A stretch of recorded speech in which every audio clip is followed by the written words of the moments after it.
बंधुगण आसतु महाकुंभ विषय जानिबा। ए कुंभ मेला तीन भाग विभक्त।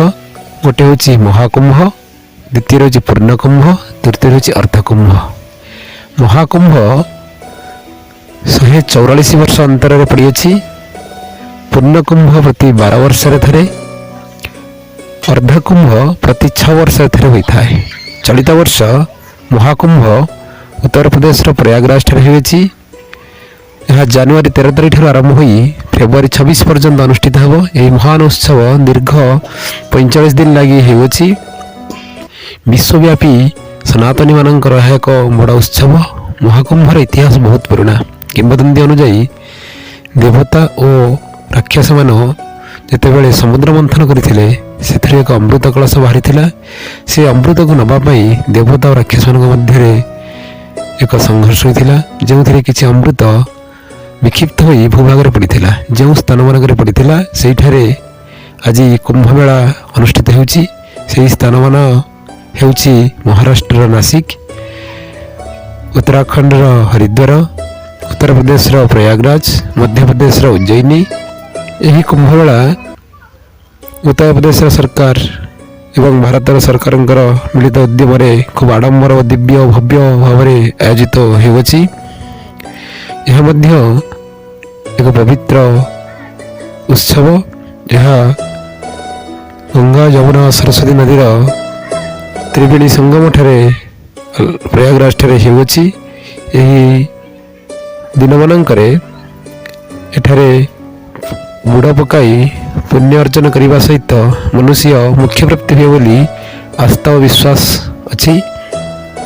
प्राय यही पर्व में प्राय 40 कोटी अधिक भक्त मान समागम होवार आशा लक्ष लक्ष साधुसंतर उपस्थित हो। एतद व्यतीत बहु नागा साधु मान चमत्कारिता यह उत्सव देखा मिल। साधुसंत विभिन्न आखड़ा अच्छी, से आखड़ार नियम मानि चली था। आखड़ार मुख्य को आचार्य कहुए। आखड़ा हूँ गुरु और शिष्य मान धार्मिक रीतिनीति एक निर्दिष्ट परिवेश रे रहिबा को बुझाए। ये आखड़ा गुड़िक मध्य केते गुड़िया प्रमुख था। आखड़ा गुड़िकर नाम हूँ निरंजनी आखड़ा, जूना आखड़ा, अग्नि आखड़ा, अटल आखड़ा, निर्वाणी आखड़ा, दिगंबर आखड़ा, एमती आहरी। ये साधुसंत को दुईरे विभक्त कर गोटे शस्त्रधारी आ गोटे अस्त्रधारी। अतीत आदिगुरु शंकराचार्य वेद, उपनिषद, सनातन धर्म आदि प्रचार करने भारतवर्ष में बहु स्थान भ्रमण करते।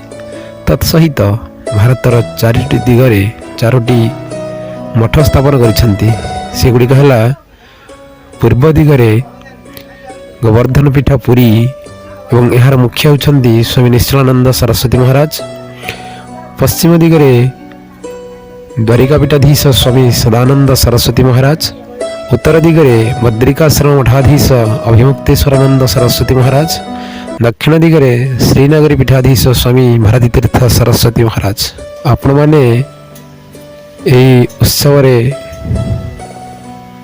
योगदान दे खूब आनंद अनुभव करुथिबे, दिव्य अनुभव करुथिबे।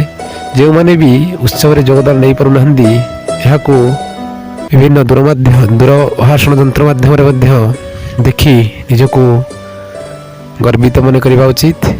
ये कहबी आपण मैंने भिडियोटी को अधिक मात्रा रे शेयर करंतु, जमती समस्ते ए विषय जानी पारिबे।